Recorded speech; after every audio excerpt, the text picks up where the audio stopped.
Big boss with ಬೆಂಕಿ ಮಾತು. ಯಾರದು ಬೆಂಕಿ? ಎಸ್, ನಮ್ ಜೊತೆಗಿದ್ದಾರೆ ಫೈರ್ ಬ್ರ್ಯಾಂಡ್ ಚೈತ್ರಕ್ಕ. ಚೈತ್ರ, ಹೇಗಿದ್ದು 105 days ಕಂಪ್ಲೀಟೆಡ್? ಜನ ಹೇಳ್ತಾ ಇರೋದು ನೋಡಿದ್ರೆ ಅರೆ ನೀವು ಫೈನಲ್ ನಲ್ಲಿ ಇರ್ಬೇಕಾಗಿತ್ತು, ಅಷ್ಟು ಸ್ಟ್ರಾಂಗ್ ಕಂಟೆಸ್ಟೆಂಟ್ ಅಂತೆಲ್ಲ ಹೇಳೋದ್ ಕೇಳಿದಾಗ ತುಂಬಾ ಖುಷಿ ಇದೆ. ಸಾಮಾಜಿಕ ಸಂಬಂಧವನ್ನ ಎತ್ತಿ ತೋರ್ಸೋದ್ರಲ್ಲಿ ಇರಬಹುದು. ಬಿಗ್ ಬಾಸ್ ಅನ್ನೋದು ಬದುಕನ್ನ ಎದುರಿಸೋದಕ್ಕೆ ಒಂದು ಟ್ರೈನಿಂಗ್ ಕೊಡೋ ಯೂನಿವರ್ಸಿಟಿ ಅಂತ. ಸೊ ಹೊರಗಿನ ಬದುಕು ನಾನು ನಡೆದು ಬಂದ ಹಾದಿ ಏನಿದೆ ಅದು ಸ್ಕ್ರಾಚ್ ಇಂದ ನಾನು ಕಟ್ಟಿರೋ. ಮಹಾಭಾರತದ ಪಾತ್ರಧಾರಿಗಳ ಬಗ್ಗೆ ಕಂಪೇರ್ ಮಾಡೋದಾದ್ರೆ ದುರ್ಯೋಧನ, ರಜತ್, ಶಕುನಿ, ಮಂಜಣ್ಣ. ಚೈತ್ರ ಜರ್ನಲಿಸಮ್ ನ ಯಾಕೆ ಸ್ಟಾಪ್ ಮಾಡಿದ್ರು? ಒಂದ್ ಇನ್ಸಿಡೆಂಟ್ ನಡೆಯುತ್ತೆ, ಪರೇಶ್ ಮೇಸ್ತಾ ಹತ್ಯೆ ಪ್ರಕರಣ ನಡೆಯುತ್ತೆ. ಸಿಟಿಂಗ್ MLA ಗೆ ಕ್ಲಾಸ್ ತಗೋತಾ ಇದ್ದೆ, ಚಾನೆಲ್ ಕಡೆಯಿಂದ ಒಂದಷ್ಟು ಅಬ್ಜೆಕ್ಷನ್ಸ್ ಬರುತ್ತೆ. ರಾಜಕೀಯದ ಆಸಕ್ತಿ, politics is not my cup of tea ಅಂತ ಒಂದು ಅಪತನಗಳ ಕೇಳಿ ಬಂತು. ದುಡ್ಡು ತಗೊಂಡು ಚೈತ್ರ ಭಾಷಣ ಮಾಡ್ತಾರೆ. ಇಷ್ಟು ಕೊಟ್ಟಿದೀವಿ ಅಂತ ಯಾರಾದ್ರೂ ದಯವಿಟ್ಟು ಇದ್ರೆ ದಯವಿಟ್ಟು ಮುಂದೆ ಬಂದು ಹೇಳಿ ಅಂತ. ನಮಸ್ಕಾರ ವೀಕ್ಷಕರೇ, ಬಿಗ್ ಬಾಸ್ ವಿತ್ ಬೆಂಕಿ ಮಾತು. ಯಾರದು ಬೆಂಕಿ? ಬೆಂಕಿನ ಜೊತೆಗೆ ಕೂರ್ಸ್ಕೊಂಡಿದ್ದೀನಿ, ಮೈಕ್ ಹಾಕೊಂಡಿದ್ದೀನ, ನಾನ್ ಮೈಕ್ ಹಾಕೊಂಡಿದ್ದೀನಿ. ಚೈತ್ರಾಗೆ ಮೈಕು, ನಾನಲ್ಲ ಚೈತ್ರಾಗೆ ಮೈಕಾ?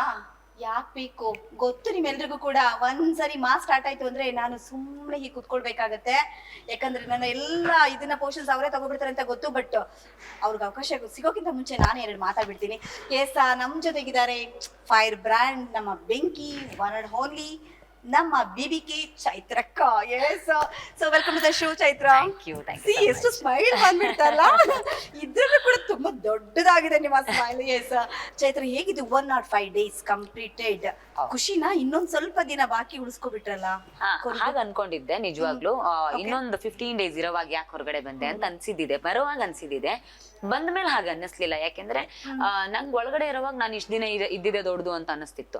ಆದ್ರೆ ಹೊರಗಡೆ ಬಂದ್ಮೇಲೆ ಜನ ಹೇಳ್ತಾ ಇರೋದು ನೋಡಿದ್ರೆ ಅರೆ ನೀವು ಫೈನಲ್ ನಲ್ಲಿ ಇರ್ಬೇಕಾಗಿತ್ತು, ಅಷ್ಟು ಸ್ಟ್ರಾಂಗ್ ಕಂಟೆಸ್ಟೆಂಟ್ ಅಂತೆಲ್ಲ ಹೇಳೋದ್ ಕೇಳಿದಾಗ ತುಂಬಾ ಖುಷಿ ಇದೆ. ಬಹುಶಃ ಈ ಜನರ ಪ್ರೀತಿನ ಆಸ್ವಾದಿಸೋದಕ್ಕೆ ನಂಗೆ ಒಂದ್ ಸ್ವಲ್ಪ ಸಮಯ ಬೇಕಾಗಿತ್ತು ಅನ್ಸುತ್ತೆ. ಸೊ ಅದನ್ನ ನನಗೆ ಎಂಜಾಯ್ ಮಾಡ್ತಾ ಇದ್ದೀನಿ.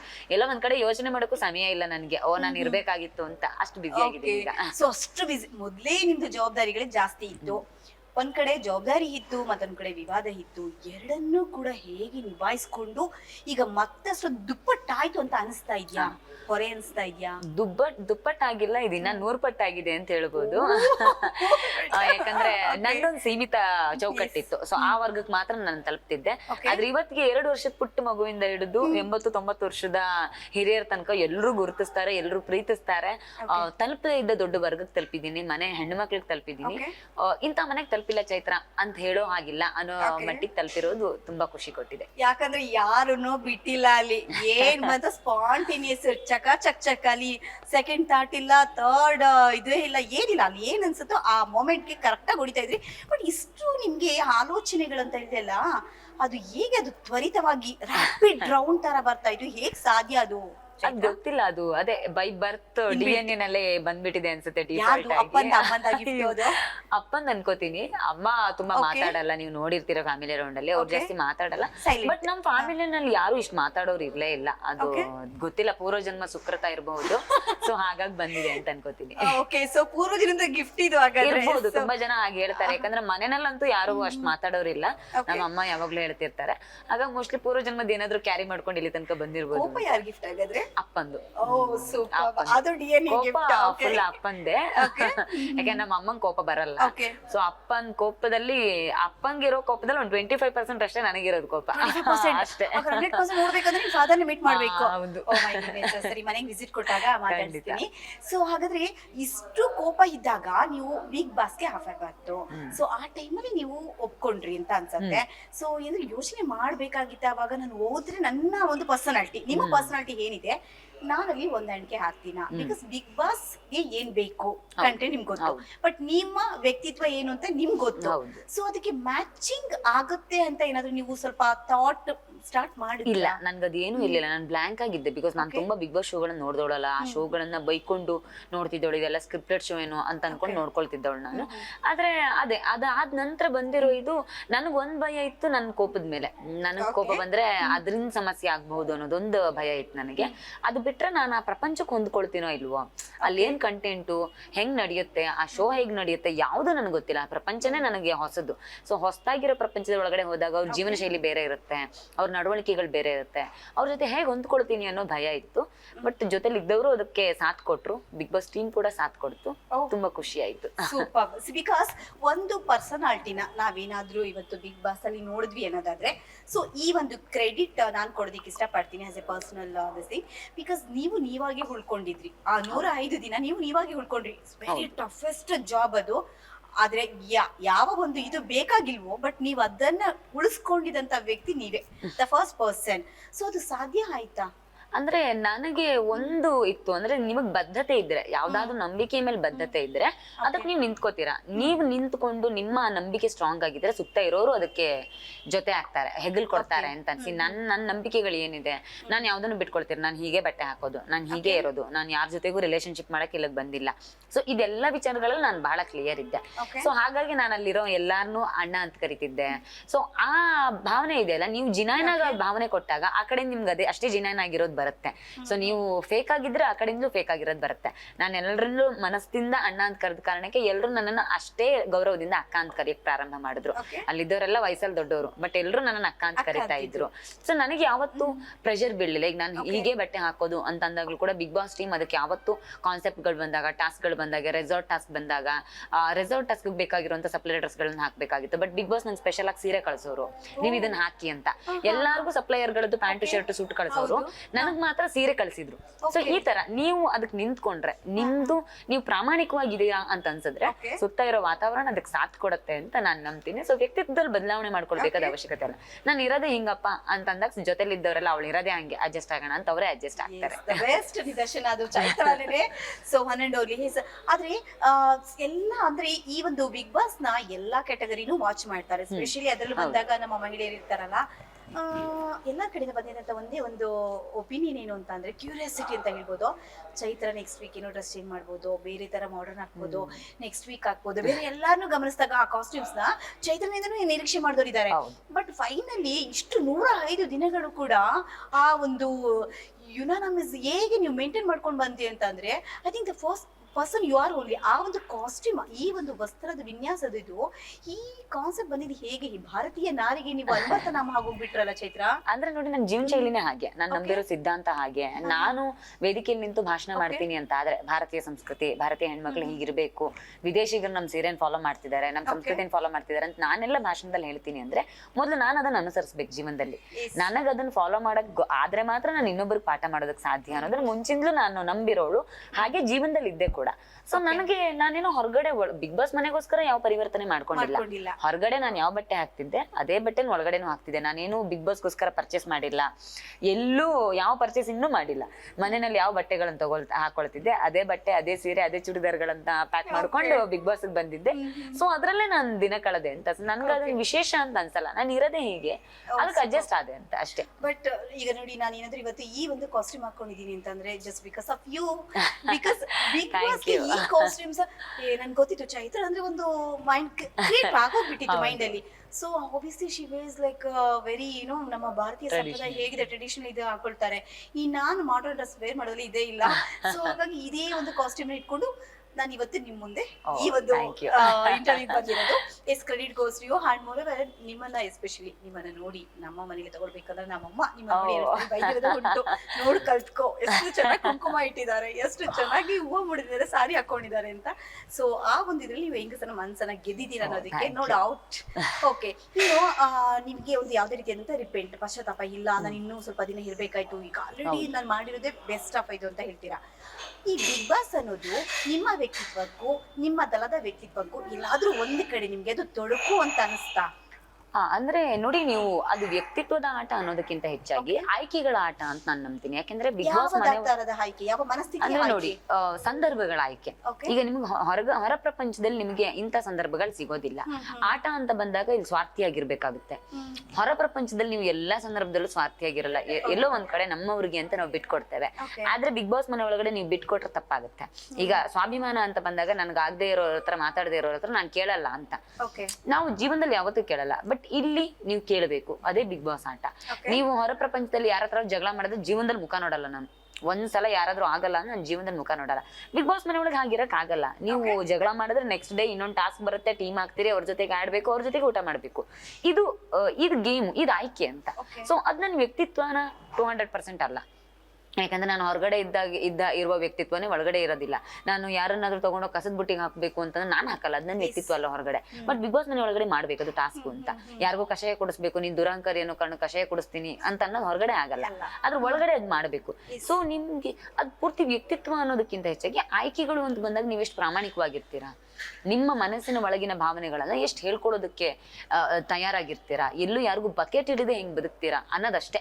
ಸೊ ನೀವು ಎಲ್ಗೂ ಬಕೆಟ್ ಹಿಡಿದೇನೆ ಬದುಕೋದು ನಿಮ್ ವ್ಯಕ್ತಿತ್ವ ಆಗಿದ್ರೆ ಆ ತರದ ಸಂದರ್ಭಗಳು ನಿಮ್ಗಲ್ಲಿ ಕಾಣುತ್ತೆ. ನೋಡಿ, ನನ್ನ ಬಟ್ಟೆಗಳು ಅದ್ ನನ್ನ ವ್ಯಕ್ತಿತ್ವ. ನಾನ್ ಧರಿಸೋ ಬಟ್ಟೆ, ನಾನು ಇಡೋ ಕುಂಕುಮ, ನನ್ಗೆ ಸಂಬಂಧಗಳ ವಿಚಾರದಲ್ಲಿ ನಾನ್ ಕೊಡೋ ಬೆಲೆ, ಅಥವಾ ನನಗೆ ಆಟಕ್ಕೋಸ್ಕರ ಯಾರನ್ನೋ ಉಪಯೋಗಿಸ್ಕೊಳ್ಬೇಕು ಅಥವಾ ಯಾರ್ದೋ ಜೊತೆ ತೋರಿಸ್ಕೊಳ್ಬೇಕು ಅನ್ನೋ ಅವಶ್ಯಕತೆ ಇಲ್ಲ. ಇದು ನನ್ನ ವ್ಯಕ್ತಿತ್ವ.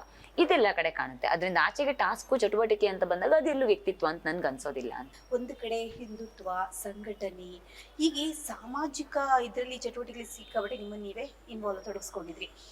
ಅದೆಲ್ಲವೂ ಕೂಡ ಆ ಒಂದು ವರ್ಕ್ ಪ್ಯಾಟ್ರನ್ ನಿಮಗೆ ಈ ಬಿಗ್ ಬಾಸ್ ಅಲ್ಲಿ ಎಷ್ಟು ಮಟ್ಟಿಗೆ ಯೂಸ್ ಆಯ್ತು? ಅಂದ್ರೆ ಮಾತಲ್ಲ ಆಗಬಹುದು, ನಿಮ್ಮ ನಡವಳಿಕೆ ಆಗಬಹುದು, ಅಥವಾ ಒಂದು ಸಾಮಾಜಿಕ ಸಂಬಂಧವನ್ನ ಎತ್ತಿ ತೋರ್ಸೋದ್ರಲ್ಲಿ ಇರಬಹುದು, ಯಾವ ರೀತಿ ನಿಮ್ಗೆ ಸಹಾಯ ಆಯ್ತು? ನೋಡಿ, ಬಿಗ್ ಬಾಸ್ ಅನ್ನೋದು ಬದುಕನ್ನ ಎದುರಿಸೋದಕ್ಕೆ ಒಂದು ಟ್ರೈನಿಂಗ್ ಕೊಡೋ ಯೂನಿವರ್ಸಿಟಿ ಅಂತ ನಾನು ನಂಬ್ತೇನೆ. ಯಾಕಂದ್ರೆ ನಾನು ಹೊರ ಪ್ರಪಂಚದಲ್ಲಿ ಸಾಕಷ್ಟು ಏರು ಇಳಿತಗಳನ್ನ ಕಂಡವಳು, ಸಾಕಷ್ಟು ಅಪಮಾನಗಳನ್ನ ಮತ್ತು ಸನ್ಮಾನಗಳನ್ನ ಎರಡನ್ನೂ ನಾನು ನೋಡಿದವಳು. ಸೊ ಹೊರಗಿನ ಬದುಕು, ನಾನು ನಡೆದ ಬಂದ ಹಾದಿ ಏನಿದೆ ಅದು ಸ್ಕ್ರಾಚ್ ಇಂದ ನಾನು ಕಟ್ಟಿರೋದು. ಚೈತ್ರ ಕುಂದಾಪುರ ಏನ್ ಸಾಮಾನ್ಯ ಚೈತ್ರ ಇದ್ದು, ಸೊ ಹಾಲ್ ಮಾರುವ ಮಗಳಾಗಿದ್ದ ಸಾಮಾನ್ಯ ಚೈತ್ರ ಕುಂದಾಪುರ ಆಗುವ ಹಾದಿ ಈಸಿದಿರ್ಲಿಲ್ಲ. ಅದು ತುಂಬಾ ಕಷ್ಟ ಆಯ್ತು. ಸ್ಕ್ರಾಚ್ ಇತ್ತು, ಎದ್ದಿದ್ದೀನಿ, ಬಿದ್ದಿದ್ದೀನಿ, ಅಪವಾದ, ಅವಮಾನ ಎಲ್ಲ ಅನುಭವಿಸಿದೀನಿ, ಮತ್ತೆ ಸನ್ಮಾನ ತಗೊಂಡಿದ್ದೀನಿ. ಸೊ ಬಿಗ್ ಬಾಸ್ ಮನೆ ಒಳಗಡೆ ಬಂದಾಗ ನನಗೆ ಹೊರ ಪ್ರಪಂಚದಲ್ಲಿ ನಾನು ಎಷ್ಟು ಗಟ್ಟಿ ಆಗ್ತಾ ಬಂದೆ. ಎಲ್ಲವನ್ನ ಕೇಳಿಸ್ಕೊಂಡು ಟೀಕೆ, ಟಿಪ್ಪಣಿ, ಟ್ರೋಲ್ಗಳು, ಕಮೆಂಟ್ಗಳು, ಅಪವಾದಗಳು, ಆರೋಪಗಳು ಅದನ್ನೆಲ್ಲ ಸಹಿಸ್ಕೊಂಡು ಇರೋದನ್ನ ನಾನು ಹೆಂಗ್ ಕಲ್ತಿದ್ದೆ, ಬಿಗ್ ಬಾಸ್ ಮನೆ ಒಳಗೆ ನಂಗೆ ತುಂಬಾ ಸಹಾಯ ಆಯ್ತು. ನಿಮ್ಮನ್ನ ಕಸದ ಬುಟ್ಟಿಗೆ ಎಸಿತಾರೆ, ನಿಮಗೆ ಕಷಾಯ ಕೊಡಿಸ್ತಾರೆ, ನಿಮಗೆ ಕಾಫಿ ಮುಖಕ್ಕೆ ಎರಚ್ತಾರೆ, ನಿಮ್ಮನ್ನ ನಾಮಿನೇಟ್ ಮಾಡ್ತಾರೆ, ನಿಮ್ಮನ್ನ ಕಳಪೆ ಕೊಟ್ಟು ಜೈಲಿಗೆ ಕಳಿಸ್ತಾರೆ. ಸೊ ಇದೆಲ್ಲವನ್ನ ಸಹಿಸ್ಕೊಂಡು ನೀವು ಗಟ್ಟಿಯಾಗಿರ್ಬೇಕಲ್ಲ. ಸೊ ಆ ಗಟ್ಟಿತನ ನನ್ನ ಹೊರ ಪ್ರಪಂಚದ ಸಾಮಾಜಿಕ ಜೀವನದಲ್ಲಿ ನಾನ್ ರೂಢಿಸ್ಕೊಂಡ್ ಗಟ್ಟಿತನ ಬಿಗ್ ಬಾಸ್ ಮನೆ ಒಳಗಡೆ ನನಗೆ ಇನ್ನಷ್ಟು ಗಟ್ಟಿಯಾಗಿ ಕಾಣಿಸೋದಕ್ಕೆ. ಮತ್ ತುಂಬಾ ಜನ ಇವತ್ತೇನ್ ಇಷ್ಟಪಡ್ತಾರೆ, ಚೈತ್ರ ಸ್ಟ್ರಾಂಗ್ ಆಗಿ ಆಡಿದ್ಲು, ಚೈತ್ರ ಇಂಡಿವಿಜುವಲ್ ಆಗಿ ಆಡಿದ್ಲು, ಯಾರ ಹೆಗ್ಲು ನಂಬ್ಕೊಂಡಿರ್ಲಿಲ್ಲ, ಚೈತ್ರ ಸ್ಟ್ರಾಂಗ್ ಆಗಿ ವಾಪಸ್ ಕೊಡ್ತಿದ್ಲು ಯಾರು ಮಾತಾಡಿದ್ರು ಅನ್ನುವ ಜನರ ಪ್ರೀತಿಯನ್ನು ಗಳಿಸಿದೀನಿ. ಇದೆಲ್ಲವೂ ಕೂಡ ಆ ಹಾದಿಯಲ್ಲಿ ನಾನು ಕಲಿತ ಪಾಠದಿಂದ ಬಿಗ್ ಬಾಸ್ ಮನೆ ಒಳಗಡೆ ಉಳ್ಕೊಳ್ಳೋದಕ್ಕೆ ಸಹಾಯ ಆಯ್ತು ಅಂತ ಅನ್ಕೊಳ್ತೀನಿ. ಹಾಗಾದ್ರೆ ಚೈತ್ರ, ನಾವು ಬಿಗ್ ಬಾಸ್ ಅಲ್ಲಿ ಈ ಸರಿ ಕೊಟ್ಟಿರುವಂತಹ ಟ್ಯಾಗ್ಲೈನ್ಸ್ ಅಂತರಂಗ, ಬಹಿರಂಗ, ಚದುರಂಗ, ಈ ಮೂರಲ್ಲಿ ನಿಮ್ಗೆ ಯಾವ್ದು ಸೂಕ್ತವಾಗಿ ಹೊಂದಾಣಿಕೆ ಆಗುತ್ತೆ ಅಂತ ಅನ್ಸುತ್ತೆ? ಅಂತರಂಗದೊಳಗಡೆ ಇದ್ದಿದ್ದನ್ನೇ ಬಹಿರಂಗವಾಗಿ ನಾನು ಹೇಳ್ಕೊಂಡಿದ್ದೀನಿ. ಅದು ನನಗೆ ಬಹಳ ಸೂಕ್ತ ಆಗುತ್ತೆ. ನಾನು ಎಲ್ಲೂ ಆಡಿಲ್ಲ. ನಾನು ಯಾವತ್ತೂ ಆಡುವ ಅವಶ್ಯಕತೆನೆ ಬರಲಿಲ್ಲ. ನೀವು ಚದುರಂಗ ಆಡ್ಬೇಕು ಅಂತಂದ್ರೆ ಸ್ಟ್ರಾಟಜಿ ಹಾಕ್ಬೇಕು.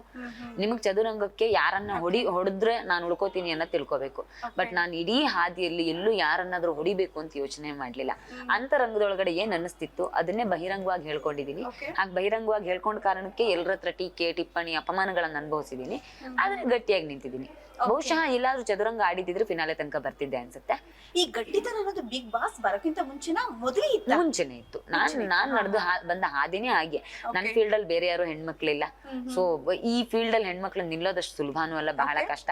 ಸೊ ಈ ಫೀಲ್ಡ್ ನನ್ಗೆ ಏನ್ ಕಲ್ಸಿತ್ತು, ಗಟ್ಟಿಯಾಗಿ ನಿಲ್ಲೋದು, ಅಪಮಾನಗಳನ್ನ ಸಹಿಸೋದು, ಮತ್ತೆ ಸ್ಟ್ರಾಂಗ್ ಆಗಿ ಎದ್ ನಿಲ್ಲೋದು, ಬೆದರಿಕೆಗಳಿಗೆ ಜಗದೇ ಇರೋದು.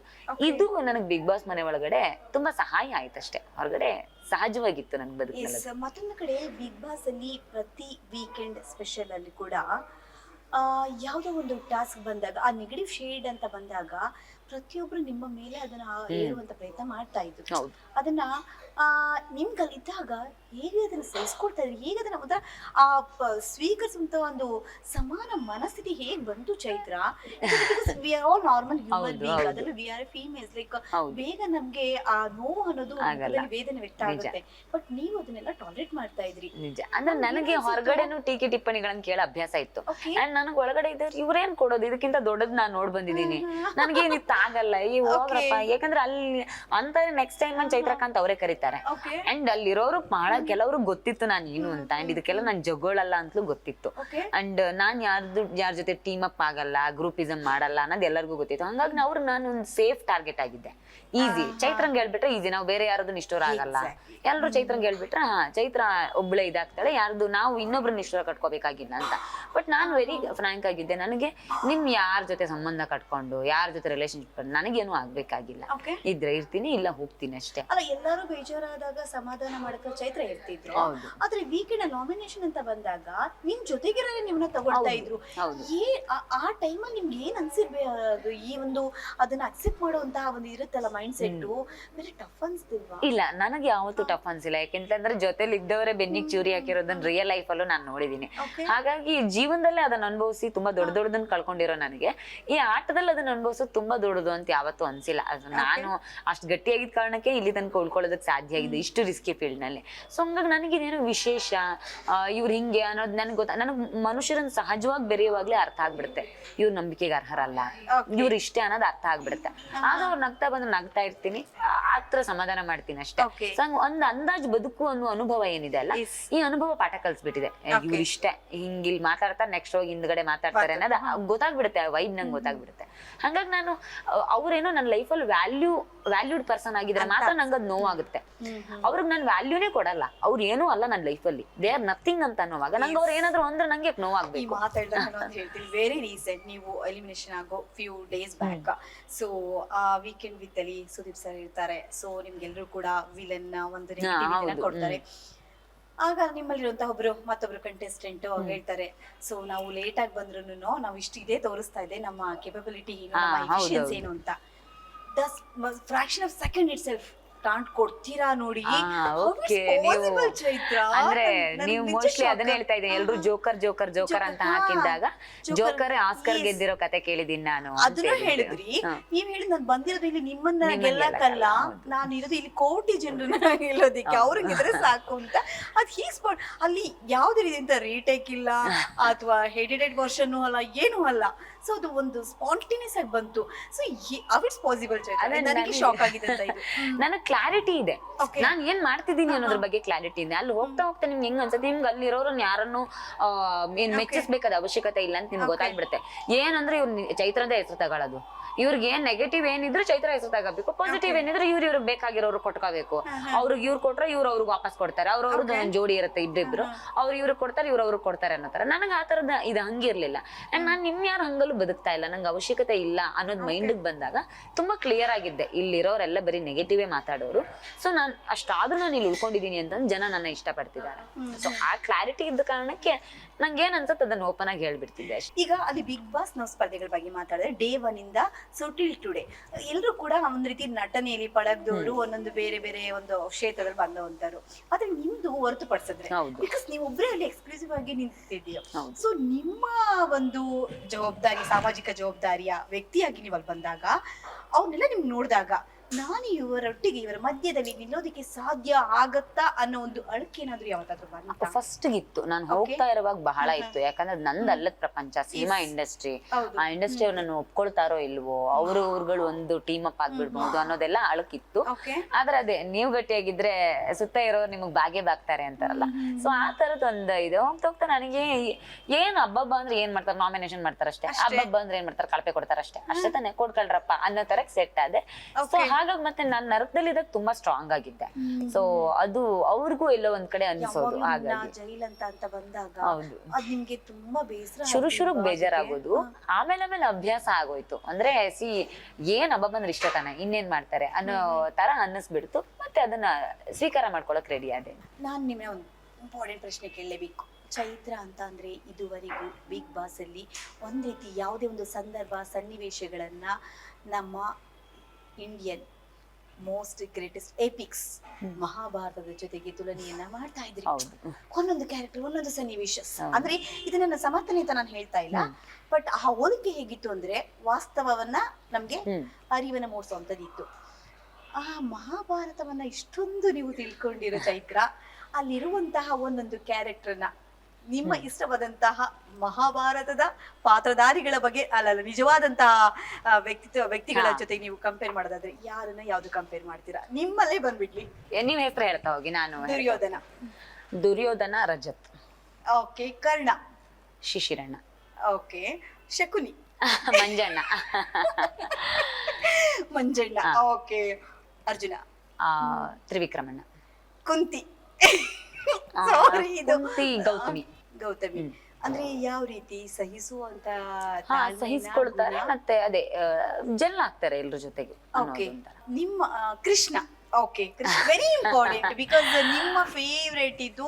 ಯಾಕಂತಂದ್ರೆ ವಿಷ್ಣುವಿನ ಅವತಾರ ಕೃಷ್ಣ ಯಾಕೆ ಜನ್ಮ ತಾಳ್ದ ನೀವು ಕೊಟ್ಟಿದಂತ ಸ್ಟೇಟ್ಮೆಂಟೇ ಅದು ಕೃಷ್ಣ. ಜೈಲನ್ ಯಾಕಂತಂದ್ರೆ ಆಬ್ವಿಯಸ್ಲಿ ನೀವು ಎಷ್ಟು ಚೆನ್ನಾಗಿ ಹೇಳಿದ್ರಿ ಅಲ್ಲ. ಸೊ ನಮ್ಮ ಪೂರ್ವ ಜನ್ಮದ ಕರ್ಮಗಳ ಇದಕ್ಕೆ ನಾನು ಏನು ಖುಷಿ ಬೀಳೋದು. ಸೊ ಹಾಗಾಗಿ ನಿಮ್ಗೆ ಇಷ್ಟವಾದಂತ ಕೃಷ್ಣ ಮಹಾಭಾರತವನ್ನ ಪೂರ್ತಿ ಮಹಾಭಾರತವನ್ನ ಆಡಿಸಿದವನ್ ಕೃಷ್ಣ. ಹಾಗಾಗಿ ಆ ಪಾತ್ರ ನಾನು ಸುದೀಪ್ ಸರ್ಗೆ ಕೊಡ್ತೀನಿ. ಆ ಪಾತ್ರಕ್ಕೆ ಬೇರೆ ಯಾರು ಅಲ್ಲಿ ತಗೋದಿಲ್ಲ ಅಂತ. ಕೃಷ್ಣ. ಎಸ್. ಧೃತರಾಷ್ಟ್ರ. ಧನರಾಜಣ್ಣ ಅವ್ರಿಗೆ ಎಲ್ಲ ಒಂದ್ ಕಡೆ ಸುತ್ತ ಆಗ್ತಾ ಇದ್ದಿದ್ದನ್ನ ಅವ್ರು ಗಮನಿಸ್ಲಿಲ್ಲ ಅಂತ ಅನ್ನಿಸ್ಬಿಡತ್ತೆ. ಸ್ನೇಹ ಅನ್ನೋ ಮೋಹದ ಒಳಗಡೆ ಎಲ್ಲೋ ಒಂದ್ ಕಡೆ ಗೌಣ ಆದ್ರು ಅಂತ ಅನ್ಸುತ್ತೆ. ಧರ್ಮಕ್ಕೆ ಕಟ್ಟುವಿದಂತಹ ಧರ್ಮರಾಯ. ಧರ್ಮಕೀರ್ತಿರಾಜ್. ಸೊ ಕೀರ್ತಿ ನಾಳೆ ಫುಲ್ ಖುಷಿ ಆಗ್ತಾರೆ. ಅಂದ್ರೆ ಇಲ್ಲೂ ಕೂಡ ಅವರು ಚೌಕಟ್ಟಿನ ಹೊರಗಡೆ ಅವ್ರೇನಾಗಿದ್ರು ಬಂದ ದಿನ ಏನಾಗಿದ್ರು ಹೋಗೋವಾಗ್ಲೂ ಹಾಗೆ ಆಗಿದ್ರು. ಒಂದ್ ಚಿಕ್ಕ ಕಪ್ಪು ಚುಕ್ಕೆನೂ ಅವ್ರ ಜೊತೆಗೆ ಅವ್ರು ತಗೊಂಡ್ ಹೋಗ್ಲಿಲ್ಲ. ಅಲ್ಟಿಮೇಟ್. ನಾನು ಯಾವಾಗ್ಲೂ ಹೇಳ್ತಿದ್ದೆ, ಬಿಗ್ ಬಾಸ್ ಮನೆ ಒಳಗಡೆ ನನಗೆ ಯಾರಾದ್ರೂ ಹೀರೋ ಕಾಣಿಸ್ತಾರೆ ಅಂತಂದ್ರೆ ಧರ್ಮಣ್ಣ ಮಾತ್ರ ಅಂತ. ಸೊ ಅವ್ರ ಬಗ್ಗೆ ಮಾತ್ರ ನಾನು ಹಾಡ್ ಬರ್ದಿದ್ದೆ. ಹಂಗಾಗಿ ಸೊ ಬಟ್ ಕೇಳಬೇಕು, ಬೇಸರ ಆದ್ರೂ ಪರವಾಗಿಲ್ಲ. ಇದಕ್ಕೆ ದ್ರೌಪದಿ. ದ್ರೌಪದಿ ಅವ್ರು ಯಾರು ಅನ್ನೋ ತರ. ದ್ರೌಪದಿ ಕ್ಯಾರೆಕ್ಟರ್ ಮೋಸ್ಟ್ಲಿ ನನಗೆ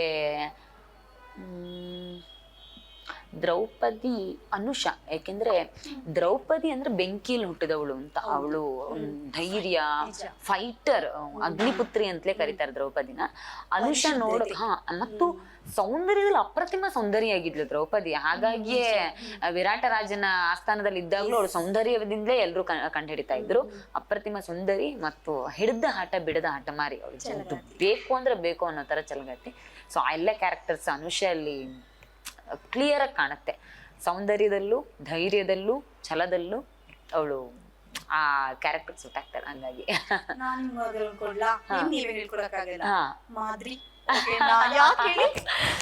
ಯಾಕೆ ಯಾಕೆ beautiful. O thank you.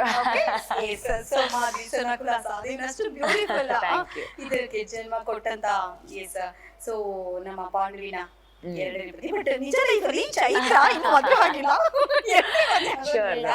So ಒಳ್ಳೆ ಹುಡುಗರೇ ಸಿಗ್ತಾರೆ ನನಗೆ. ಅಂಡ್ ಸೊ ಇಷ್ಟು ಪಾತ್ರಗಳನ್ನ ಹೋಲಿಸಿದ್ವಿ.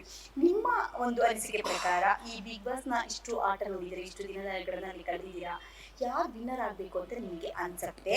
ನಿಮ್ಮ ವೈಯಕ್ತಿಕ ಅನಿಸಿಕೆ ಅದರಲ್ಲಿ ಆಗುವಂತವ್ರು ಯಾರು? ಆಗೋಂತವ್ರು ಯಾರು ಅನ್ನೋದ್ರ ಬಗ್ಗೆ ನನಗೂ ಒಂದಷ್ಟು ಗೊಂದಲ ಇದೆ. ಪ್ರಿಡಿಕ್ಷನ್ಸ್ ಲೈಕ್ ಹನುಮಂತು ಆಗಬಹುದು ಅನ್ನೋದು ಇದೆ.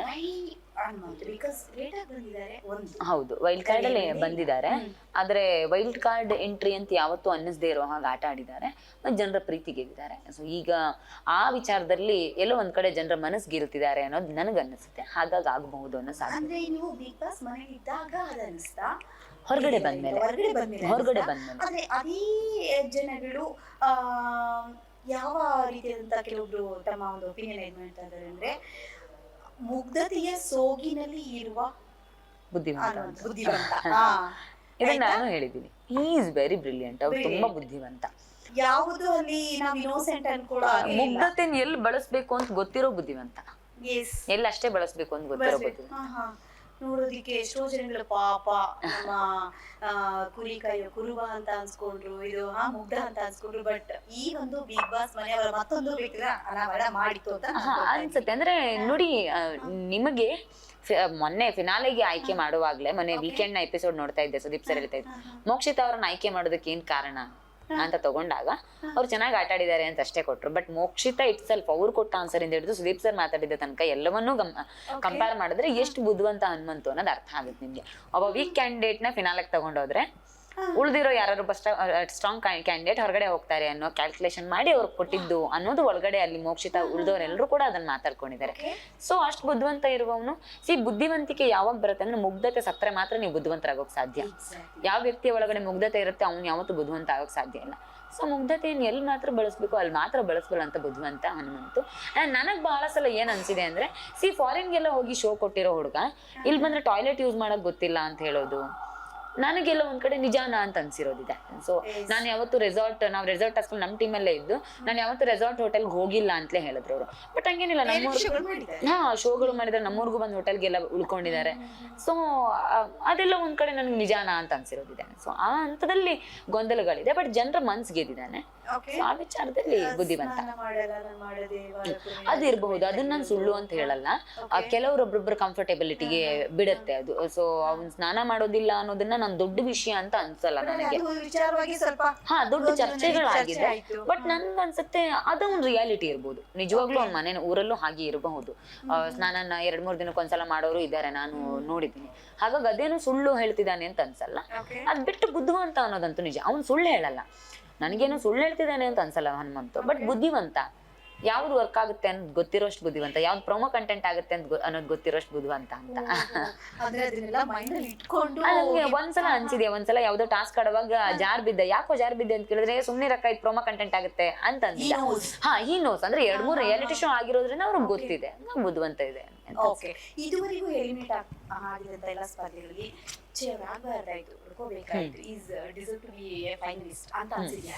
ನನ್ಗೆ ಅನುಷಾ ಬಿಟ್ರೆ ಶಿಶಿರಣ್ಣ. ಸೊ ಈ ಬೆನ್ನಿಗೆ ಚೂರಿ ಹಾಕೋದು ಅಂತಾರಲ್ಲ, ನಿಮ್ ಜೊತೆನೆ ಇದ್ದು ನಿಮ್ಮೊಂದಿಗೆ ತುಂಬಾ ಚೆನ್ನಾಗಿ ಬೆರೆತು ಮಾತಾಡಿ ಎಲ್ಲ ಆಗಿ, ಸೊ ಕೊನೆ ಇದ್ರಲ್ಲಿ ನಿಮ್ಗೆ ಚೂರಿ ಹಾಕದಂತ ವ್ಯಕ್ತಿ ಬಹಳಷ್ಟು ಘಾಸಿ ಉಂಟು ಮಾಡಿದಂತದ್ದು ಯಾರು? ಐಶ್ವರ್ಯ. ನಾನ್ ಮಾತಾಡದೆ ಇರೋದನ್ನ ಮಾತಾಡಿದೀನಿ ಅಂತ ಹೇಳಿದ್ಲು ಡ್ರೆಸ್ಸಿಂಗ್ ರೂಮ್ ಅಲ್ಲಿ, ನನ್ ಜೊತೆಗೇನೆ ಇದ್ರು. ಸೊ ಆ ವಿಚಾರದಲ್ಲಿ ತನಗೆ ಅವ್ರದ್ದು ವಿಡಿಯೋ ವೀಕೆಂಡ್ ಅಲ್ಲಿ ಬರುತ್ತೆ. ಅವ್ರು ಯಾರೋ ಅವ್ರ ಜೊತೆಗಿರೋರ ಜೊತೆ ಮಾತಾಡ್ಕೊಂಡಿರೋ ವಿಡಿಯೋ ಅದು, ಅದಕ್ಕೂ ನಂಗೂ ಸಂಬಂಧನೇ ಇಲ್ಲ. ಬಟ್ ಫೈನಲಿ ಅವ್ರನ್ನೆಲ್ಲೂ ಡೈರೆಕ್ಟ್ ನಾಮಿನೇಟ್ ಮಾಡಿದ್ರು, ಅವ್ರು ಟಾರ್ಗೆಟ್ ಆದ್ರು ಅನ್ನೋ ಕಾರಣಕ್ಕೆ ಕನ್ಫೆಷನ್ ರೂಮ್ ಅಲ್ಲಿ ಚೈತ್ರ ಹೇಳಿದ್ದು ಇದನ್ನ ಅಂತಂದ್ರು. ಸೊ ಅದು ನನಗೆ ಗೊತ್ತೇ ಇಲ್ಲ, ಶಾಕ್. ಅವರೇ ನಾನು ಯಾವಾಗ ಹೇಳಿದ್ದೀನಿ ಅನ್ನೋ ತರ ಅವ್ರು ಬೇರೇನೋ ಮಾತಾಡಿರೋದು. ಸೊ ಅದನ್ನ ನನ್ನ ಹತ್ರ ಹೇಳಿ ಅಂಡ್ ನಾನು ಅದನ್ನ ಮೋಕ್ಷಿತ ಹತ್ರ ಹೇಳಿರೋದು. ಸೊ ಫೈನಲಿ ಅದು ನಾನು ಹೇಳಿದ್ದು ಅನ್ನೋ ತರ ಮಾಡಿ ತಾನ್ ಕ್ಲೀನ್ ಚಿಟ್ ತಗೊಳ್ಳೋ ಪ್ರಯತ್ನ ಮಾಡಿದ್ದು ನನಗೆ ಇಷ್ಟ ಆಗಲಿಲ್ಲ. ಅದು ಜೊತೆಲೇ ಇದ್ದು ನಗ್ನಗ್ತಾ ಮಾಡಿದ ಮೋಸ ಅದು. ಹಾಗಾಗಿ ಅದು ತುಂಬಾ ನೋವು. ಸೊ ಬಿಗ್ ಬಾಸ್ ಮನೆಗೆ ಹೋದಾಗ ಚೈತ್ರ ತುಂಬಾ ಮಿಸ್ ಮಾಡ್ಕೊಳ್ತಿದ್ವಿ ಏನನ್ನ? ಪುಸ್ತಕ ಮತ್ತು ದಿನಪತ್ರಿಕೆ. ಓಕೆ. ಸೊ ಅದನ್ನ ಹೊರತುಪಡಿಸಿದ್ರೆ ತಿನ್ನೋದ್ರಲ್ಲಿ ಅದೇ ಕುಚ್ಚಲಕ್ಕಿ ಗಂಜಿ, ನಾವು ಕರಾವಳಿ ಅವರು ಕುಚ್ಚಲಕ್ಕಿ ಗಂಜಿ, ಇಲ್ಲ ಅಂದ್ರೆ ಮಿಡಿ ಉಪ್ಪಿನಕಾಯಿ, ಮತ್ತೆ ಜೋಳದ ರೊಟ್ಟಿ, ಅದೆಲ್ಲ ಮಿಸ್ ಮಾಡ್ಬೋದು. ಜೋಳದ ರೊಟ್ಟಿ ನಾನು ಉತ್ತರ ಕರ್ನಾಟಕ ಕಡೆ ಜಾಸ್ತಿ ಇರ್ತಿದ್ದೆ. ಸೊ ಅದೊಂದ್ ಸ್ವಲ್ಪ ನನ್ನ ಬಾಡಿಗೆ ಸೆಟ್ ಆಗುದು. ಸೊ ಅದೆರಡು ಫುಡ್ ಗಳನ್ನ ಮಿಸ್ ಮಾಡ್ಕೊಂಡು ಊರ್ಗ್ ಹೋಗಿ ಬಂದೆ, ಚೆನ್ನಾಗಿ ತಿನ್ಕೊಂಡ್ ಬಂದೆ. ನಿಮ್ಗೆ ಗೊತ್ತಾಗಿರುತ್ತೆ ಡಿಫ್ರೆನ್ಸ್. ನಾನು ನೋಡೋವಾಗ್ಲೇ ಹೊರಗಡೆ ಎಷ್ಟು ತೆಳಗಿದ್ದೆ, ಈಗ ಎಷ್ಟು ಡಿಫ್ರೆನ್ಸ್ ಆಗಿದೆ. ಈಗ ಸ್ವಲ್ಪ ಒಂಚೂರು ಇದು ಬಂದಿದೆ. ಇನ್ನು ಸ್ವಲ್ಪ ತೊಂದರೆ ಆಗ್ತಾರೆ ಈಗ ಇಷ್ಟು ದಿನದ ಪಯಣದಲ್ಲಿ ನಿಮಗೆ ಒಬ್ಬ ಫೀಮೇಲ್ ಕಂಟೆಸ್ಟೆಂಟ್ ಗೆಲ್ಬೇಕು ಬಿಗ್ ಬಾಸ್ ಅನ್ನೋದಾದ್ರೆ ಯಾರಿಗೆ ನೀವು ವೋಟಿಂಗ್ ಮಾಡ್ತೀರಾ? ನನಗೆ ಅಂದ್ರೆ ಒಳಗಡೆ ಇರೋರಲ್ಲಿ ಅಂತ ವಿನ್ನಿಂಗ್ ಕ್ಯಾಂಡಿಡೇಟ್ ಅಂತ ಯಾರು ಅನ್ನಿಸ್ತಾ ಇಲ್ಲ ಈಗಿರೋರಲ್ಲಿ. ಸೊ ಅದೇ ಬೇರೆ ಯಾರಾದ್ರೂ ಹೋಗಿದ್ರೆ ನನ್ನ ಹೆಸರು ತಗೋತಿದ್ದೆ ನಾನು. ಬಟ್ ಈಗ ಯಾರು ಅಂದ್ರೆ ನಾನು ಎಲ್ಲೂ ವುಮೆನ್ ಕಾರ್ಡ್ ನನ್ನ ಲೈಫಲ್ಲಿ ಯಾವತ್ತೂ ಬಳಸಿಲ್ಲ. ಹೆಣ್ಮಕ್ಳಾಗ್ಲಿ ಗಂಡ್ಮಕ್ಳಾಗ್ಲಿ, ನಿಮ್ಗೆ ಸಾಮರ್ಥ್ಯ ಇದೆಯಾ, ನೀವ್ ಗೆಲ್ಬೇಕು ಅನ್ನೋ ತರ ನಾನು ಯೋಚನೆ ಮಾಡ್ತೀನಿ ಅಷ್ಟೇ. ಸೊ ಬಿಗ್ ಬಾಸ್ ಟ್ರೋಫಿಯಲ್ಲೂ ನೀವು ವುಮೆನ್ ಕಾರ್ಡ್ ಯೂಸ್ ಮಾಡಿ ಹೆಣ್ಮಕ್ಳು ಗೆಲ್ಬೇಕು ಅನ್ನೋದನ್ನ ನಾನು ಕೇಳಲ್ಲ. ಕೆಪಾಸಿಟಿ ಇದೆಯಾ, ಅವ್ರು ವರ್ತ್ ಫಾರ್ ದ ವಿನ್ ಅಂತ ಅನ್ಸುತ್ತಾ, ಅವ್ರು ಗೆಲ್ಲಿ. ಅದ್ ಯಾರಾದ್ರೂ ಆಗಿರ್ಲಿ. ಬಿಕಾಸ್ ಬಿಗ್ ಬಾಸ್ ಅನ್ನೋ ಶೋ ಹುಡುಗ ಅನ್ನುವ ಕೆಟಗರಿ ಮೇಲೆ ನಮ್ಮನ್ನ ಆಯ್ಕೆ ಮಾಡಿರೋದಲ್ಲ ಅನ್ನೋದಾದ್ಮೇಲೆ ವಿನ್ನಿಂಗ್ ಅದ್ ಆ ಕೆಟಗರಿಯ ಮೇಲೆ ಆಯ್ಕೆ ಆಗ್ಬೇಕು. ಈ ಸಲ ಹೆಣ್ಮಕ್ಳು ಗೆಲ್ಬೇಕು ಅನ್ನೋ ಕಾರಣ ಗೆಲ್ಬಾರ್ದು, ಹೆಣ್ಮಕ್ಳು ಕೆಪಬಲ್ ಇದಾರೆ ಅನ್ನೋ ಕಾರಣ ಗೆಲ್ಲಿ ಅನ್ನೋದು ನಾನು ಯೋಚನೆ ಮಾಡ್ತೀನಿ. ಓಕೆ.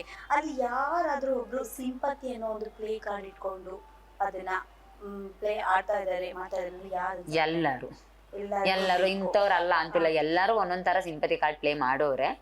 ಸೊ ನನಗ್ ಗೊತ್ತಿರೋರಲ್ಲಿ ನನಗೆ ರಜತ್ ಒಂದ್ ಸ್ವಲ್ಪ ಸಿಂಪತಿ ಕಾರ್ಡ್ ಪ್ಲೇ ಮಾಡ್ತಿಲ್ಲ, ಬಿಟ್ರೆ ಮತ್ತೆ ಎಲ್ಲರೂ ಸಿಂಪತಿ ಕಾರ್ಡ್ ಪ್ಲೇ ಮಾಡ್ತಾರೆ. ಸ್ವಲ್ಪ ಕೊನೆಗೆ ಯಾವ ವ್ಯಕ್ತಿಗೆ ಸ್ವಲ್ಪ ಬದಲಾವಣೆ ಆಯ್ತು ಅಂತ ಅನ್ಸಿದ್ದು ಅಂತ? ಮೊದಲ ದಿನಗಳಿಗೂ ನಂತರದ ದಿನಗಳಿಗೂ ರಜತ್ ಆಗಿದ್ದು ಅಂದ್ರೆ ರಜತಲ್ಲಿ ಒಂದಷ್ಟು ಪರಿವರ್ತನೆ ನಾನು ನೋಡಿದೀನಿ. ಮುಂಚೆ ಇದ್ದ ರ್ಯಾಶ್ ಇದು ಆಮೇಲೆ ಸ್ವಲ್ಪ ಕಡಿಮೆ ಆಗಿರೋದು ನೋಡಿದ್ದೀನಿ ನಾನು. ಅಲ್ಲಿದಂತ ತುಂಬಾ ಬೋಲ್ಡ್ ಆಗಿ ಸೊ ನಿಮ್ಮದೇ ವ್ಯಕ್ತಿತ್ವನ ಕಾಪಾಡ್ಕೊಂಡಿದ್ರಿ ಎಸ್ ಚೈತ್ರ ಕುತಾಪಲ್ಸರ್ ನಂಬರ್ 1. ಸೊ ನಿಮ್ಮನ್ನ ಬಿಟ್ರೆ ನಿಮ್ಮ ಸೆಕೆಂಡ್ ಪ್ಲೇಸ್ ಗೆ ಬರುವಂತದ್ದು ಅಲ್ಲಿ ಬಿಗ್ ಬಾಸ್ ಕಂಟೆಸ್ಟೆಂಟ್ಸ್ ಡೇ 1 ಇಂದ ಮಂಜಣ್ಣ ಡೇ 1 ಇಂದ ತುಂಬಾ ಚೆನ್ನಾಗಿದ್ರು, ಬಟ್ ನಡುವಲ್ಲಿ ಒಂದ್ ಸ್ವಲ್ಪ ಬ್ರೇಕ್ ಆಯ್ತು. ಬಟ್ ಈಗ ನೋಡಿದ್ರೆ ಈಗ 1 ವೀಕ್ ಇಂದ ಮತ್ತೆ ಬೌನ್ಸ್ ಬ್ಯಾಕ್ ಆಗಿದ್ದಾರೆ ಅಂತ. Dhanraj is not A winning candidate ಅಲ್ಲ ಜನಗಳ ಒಂದು ಇದು ಅನಿಸಿಕೆ. ಸೊ ಆದ್ರೂ ಎಲ್ಲೋ ಒಂದ್ ಕಡೆ ಫಸ್ಟ್ ರೌಂಡ್ ಅಲ್ಲಿ ಅವ್ರನ್ನ ನಾವು ಎಲಿಮಿನೇಟ್ ಮಾಡಿದ್ರು ಅಲ್ಲೆಲ್ಲ ತುಂಬಾ ಸರಿ, ಬಟ್ ಎಲ್ಲೋ ಹನುಮಂತ್ ಬಂದ್ಮೇಲೆ ತಕ್ಷಣವೇ ಸ್ವಲ್ಪ ಒಂಚೂರು ಬ್ಯಾಕ್ ಸಪೋರ್ಟ್ ಸಿಕ್ತಂಗಾಯ್ತು ಅಂತ. ಸೊ ಇಲ್ಲೊಂದ್ ಕಡೆ ಹನುಮಂತನ್ನ ಬಳಸ್ಕೊಂಡು ಇಷ್ಟು ದಿನಗಳ ಜರ್ನಿಲಿ ಅವ್ರು ಬರ್ಲಿಕ್ಕೆ ಕಾರಣ ಆಯ್ತು ಅಂತ ನಿಮ್ಗೆ ಹೇಗ್ ಅನ್ಸತ್ತೆ? ಅದು ನನ್ಗ ಅನ್ಸತ್ತೆ ಏನು ನೋಡಿ, ಅಲ್ಲಿ ಎಲ್ಲರೂ ಒಬ್ಬರ ಜೊತೆಗೆ ಜೋಡಿಯಾಗಿ ಇದ್ರು. ಈಗ ನನ್ನ ಒಬ್ಳನ್ ಬಿಟ್ಟು ನನ್ನ ಬಿಟ್ರೆ ಮತ್ತೆ ಎಲ್ರು ಅವ್ರವ್ರೊಂದೊಂದೊಂದು ಕಂಫರ್ಟ್ ಝೋನ್ ಅಂತ ಕಂಡ್ಕೊಂಡಿದ್ರು. ಅವ್ರಿದ್ರೆ ಇವ್ರಿದ್ದಾರೆ, ಇವ್ರು ಹೋದ್ರೆ ಅವ್ರು ಹೋಗ್ತಾರೆ ಅನ್ನೋ ತರ ಎಲ್ಲಾರ್ದು ಒಂದೊಂದಿತ್ತು. ಅವ್ರದ್ದು ಇವ್ರದ್ದು ಅಂತಲ್ಲ, ಎಲ್ಲಾರ್ದು ಇತ್ತು. ಸೊ ಅದ್ ನೀವು ಎಲಿಮಿನೇಟ್ ಆಗಿರೋರು ಎಲ್ಲಾರ್ನು ಕಂಪೇರ್ ಮಾಡಿದ್ರೆ ಗೊತ್ತಾಗುತ್ತೆ. ಒಬ್ರು ಹೋದ ತಕ್ಷಣಕ್ಕೆ ಅವ್ರ ಜೋಡಿ ಹೋದ ತಕ್ಷಣಕ್ಕೆ ಇನ್ನೊಬ್ರು ಬೆನ್ನಿಂದ ಹೋಗೋರು. ಸೊ ಹಾಗಾಗಿ ಅಲ್ಲಿ ಎಲ್ಲಾರು ಹಂಗೆ ಇದಾರೆ.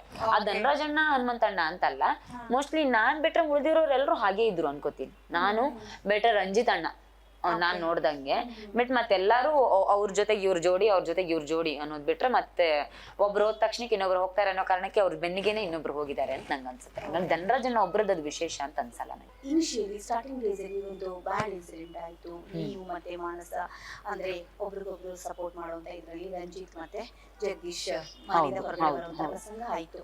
ಯಾಕೆ? Because of man handling. ಹೌದು, ಅದೇ ಒಂದು ಘಟನೆ ಇತ್ತೀಚೆಗೆ ನಡೀತು.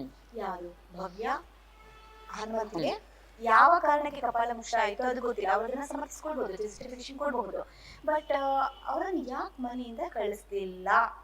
ಇದು ನಮ್ಮ ಪ್ರಶ್ನೆ ಇವತ್ತವರೆಗೂ ಕಾಡ್ತಾ ಇದೆ. ನಿಮ್ಗೆ ಏನನ್ಸುತ್ತೆ? ಆ ಪ್ರಶ್ನೆ ನನಗೂ ಕಾಡ್ತಾ ಇದೆ. ಸೊ ನನಗೆ ಆ ವಿಚಾರದಲ್ಲಿ ತೀರಾ ಗೊಂದಲಗಳಿದೆ. ಅಂದ್ರೆ ಅದು ಏನು ಯಾವ ಅಂದ್ರೆ ಅದನ್ನ ನಮಗ್ ಗೊತ್ತೇ ಇಲ್ಲ. ಅದು ಆ ಟಾಸ್ಕು ಸುದೀಪ್ ಸರ್ ಆ ವಿಡಿಯೋ ಪ್ಲೇ ಮಾಡೋ ತನಕ ನಂಗೆ ಇನ್ಸಿಡೆಂಟ್ ಆಗಿದ್ದೆ ಗೊತ್ತಿಲ್ಲ. ನಾನು ಆ ಟಾಸ್ಕ್ ಅಲ್ಲಿ ಆಡ್ತಾ ಇದ್ದೆ, ಬಟ್ ಭವ್ಯ ಹೊಡೆದಿದ್ದನ್ನ ನಾನು ನೋಡಿಲ್ಲ. ಜೊತೆಲಿರೋರೆಲ್ಲ ಭವ್ಯ ಹೊಡೆದ್ಲು ಅಂತ ಅಂತಿದ್ರು ಬಿಟ್ಟು ಆ ದೊಡ್ಡ ಚರ್ಚೆ ಕೂಡ ಆಗ್ಲಿಲ್ಲ ಮನೆ ಒಳಗಡೆ. ಹಾಗಾಗಿ ನಾನು ಅದನ್ನ ಗಂಭೀರವಾಗಿ ತಗೊಂಡಿರ್ಲಿಲ್ಲ. ಯಾವಾಗ ವಿಡಿಯೋ ಪ್ಲೇ ಆಗುತ್ತೆ ಆವಾಗ್ಲೇ ನಂಗೆ ಗೊತ್ತಾಗಿದ್ದು. ಸೊ ವಿಡಿಯೋ ಪ್ಲೇ ಆಗುತ್ತೆ, ಗೊತ್ತಾದ ತಕ್ಷಣಕ್ಕೆ ಸುದೀಪ್ ಸರ್ ಅದಕ್ಕೆ ಪನಿಷ್ಮೆಂಟ್ ಕೊಡ್ತಾರೆ. ಅದೇ ದಿನ ನಾನು ಮತ್ತೆ ಎಲಿಮಿನೇಟ್ ಆಗಿ ಬರ್ತೀನಿ. ಸೊ ಎಲ್ಲೂ ನನಗೆ ಅದ್ರ ಬಗ್ಗೆ ಮಾತಾಡೋ ಅವಕಾಶ ಆಗ್ಲಿ ಎಲ್ಲೂ ಸಿಗ್ಲಿಲ್ಲ. ಅಂಡ್ ನಾನೇನ್ ಅನ್ಕೋತೀನಿ ಅಂತಂದ್ರೆ, ನಮ್ಮಲ್ಲಿ ಒಂದು ಪ್ರವರ್ಬ್ ಇದೆ, everything is fair in love, war and politics ಅಂತ. ಸೊ ಅದ್ರ ಜೊತೆಗೆ everything is fair in love, war, politics and big boss ಅಂತಲೂ ಹೇಳ್ಬೋದು. ಸೊ ಅದು ಅವರು ಡಿಸಿಷನ್ಸ್. ಆ ಪ್ರಪಂಚದ ಒಳಗಡೆ ನಾವು ಹೋಗಿದ್ದೀವಿ ಅಂತಂದ್ರೆ ಬಿಗ್ ಬಾಸ್ ನ ನಿರ್ಧಾರಕ್ಕೆ ನಾವು ತಲೆ ಬಾಗ್ಲೇಬೇಕಾಗುತ್ತೆ. ನಿಮ್ಗೆ ಭವ್ಯಗಳು ಇಷ್ಟು ದಿನದ ಇದರಲ್ಲಿ ಎಲ್ಲೋ ಒಂದ್ ಕಡೆ ಆಟಗಳಲ್ಲಿ ಮೋಸ ಮಾಡಿದ್ದು ಉಂಟು. ಸೊ ಅದು ತಾನು ಎಸ್ಕೇಪ್ ಆಗೋದಕ್ಕೆ ಕ್ಯಾಪ್ಟನ್ಗಳು ಅವಳಿಗೆ ಸಪೋರ್ಟ್ ಆಗಿ ನಿಂತಿದ್ದು ಉಂಟು. ಸೊ ಆ ಒಂದು ಸಂದರ್ಭದಲ್ಲೂ ನಮ್ನೆಲ್ಲರನ್ನ ಕಾಡ್ತಿದ್ದ ಪ್ರಶ್ನೆ, why Chaitra Kundapur is not raised her voice? ಅದಕ್ಕೊಂದು ಕಾರಣ ಇದೆ. ಅಂದ್ರೆ ಒಂದ್ ವೀಕೆಂಡ್ ಅಲ್ಲಿ ಯಾವಾಗ ಜಗದೀಶ್ ಸರ್ ಔಟ್ ಆಗ್ತಾರೆ, ಹೊರಗಡೆ ಹೋಗ್ತಾರೆ, ಆ ವೀಕೆಂಡ್ ಅಲ್ಲಿ ಸುದೀಪ್ ಸರ್ ನನ್ ಕ್ಲಾಸ್ ತಗೋತಾರೆ. ಆ ಸಂದರ್ಭದಲ್ಲಿ ಸುದೀಪ್ ಸರ್ ಒಂದ್ ಮಾತಾಡ್ತಾರೆ, ನಿಮ್ಮದಲ್ಲದ ಘಟನೆಗೆ ನೀವ್ ಯಾಕೆ ತಲೆ ಹಾಕಕ್ ಹೋದ್ರಿ? ಅದ್ ನಿಮ್ ಪ್ರಾಬ್ಲಮ್ ಆಗಿರ್ಲಿಲ್ಲ, ಮಾನ್ಸಾಗ ಅವ್ರಿಗೂ ಜಗಳ ಆಗ್ತಿತ್ತು, ನಿಮ್ಗೆ ಅಲ್ಲಿ ಸಂಬಂಧ ಇಲ್ದಿರೋದಕ್ಕೆ ನೀವು ಹೋಗ್ಬೇಡಿ ಅಂತಂದ್ರು. ಸೊ ಆ ದಿನದಿಂದ ನಂಗೆ ಸಂಬಂಧ ಇಲ್ಲ ಅಂದ್ರೆ ನಾನು ಯಾವ್ದಕ್ಕೂ ಹೋಗ್ಲಿಲ್ಲ. ಸೊ ಸುದೀಪ್ ಸರ್ ವೀಕೆಂಡ್ ಬಂದ್ ಯಾಕೆ ಹೇಳ್ತಾರೆ? ಸೊ ನಾವೇ ಹೆಂಗಿರ್ಬೇಕು, ಹೊರಗಡೆ ಜನ ಹೆಂಗ್ ನಿರೀಕ್ಷೆ ಮಾಡ್ತಾರೆ ಹಂಗೆ ಅದನ್ನ ತಂದು ಕನ್ವೆ ಮಾಡ್ತಾರೆ ಅಂತ. ಸೊ ಸುದೀಪ್ ಸರೇ ಹೇಳಿದ್ರು ಒಂದು ವೀಕೆಂಡ್ ಅಲ್ಲಿ, ನಿಮ್ಗೆ ಸಂಬಂಧ ಇಲ್ಲದಿರೋದ್ರ ಬಗ್ಗೆ ನೀವ್ ಯಾಕೆ ಮಾತಾಡ್ತೀರಿ ಅಂತ. ಸೊ ಅದ್ರ ಮೇಲೆ ನಂಗೆ ಸಂಬಂಧ ಇಲ್ವಾ, ನಾನು ಅದಕ್ ಬಿಡಲ್ಲ. ನಮ್ ಸಂಬಂಧ ಇದೆ, ನಾನು ಅವ್ರನ್ನ ಖಂಡಿತವಾಗ್ಲೂ ಸುಮ್ನೆ ಇರಲ್ಲ ಅನ್ನೋ ತರ ಇದ್ದೆ ಅಷ್ಟೇ. ಸೊ ಫೈನಲಿ ಈ ಒಂದು ಬಿಗ್ ಬಾಸ್ ಒಂದು ಪ್ರಶ್ನೆ ಕೇಳಲೇಬೇಕು. ಬೇರೆ ದಿನಗಳಲ್ಲಿ ಪಟ ಅಂತ ಅರಳು ಹುರಿದ ಹಾಗೆ ಮಾತಾಡುವಂತ ಚೈತ್ರ ವೀಕೆಂಡ್ ಸುದೀಪ್ ಸರ್ ಬಂದಾಗ ಎಲ್ಲೋ ಒಂದ್ ಕಡೆ ಮೌನಕ್ಕೆ ಶರಣ ಹೋಗ್ತಾ ಇದ್ರು, ಕಡಿಮೆ ಮಾತಾಡ್ತಾ ಇದ್ರು. ವೈ ಚೈತ್ರ? ಅದೇ ವೀಕೆಂಡ್ ಅಲ್ಲಿ ನನಗ್ ತಗೊಳ್ತಾ ಇದ್ದ ಕ್ಲಾಸ್ಗಳು ಬ್ಯಾಕ್ ಟು ಬ್ಯಾಕ್ ನನಗೆ ಅದು ತುಂಬಾ ಎಮೋಷನಲಿ ನನ್ನ ತುಂಬಾ ಡ್ಯಾಮೇಜ್ ಮಾಡೋದು.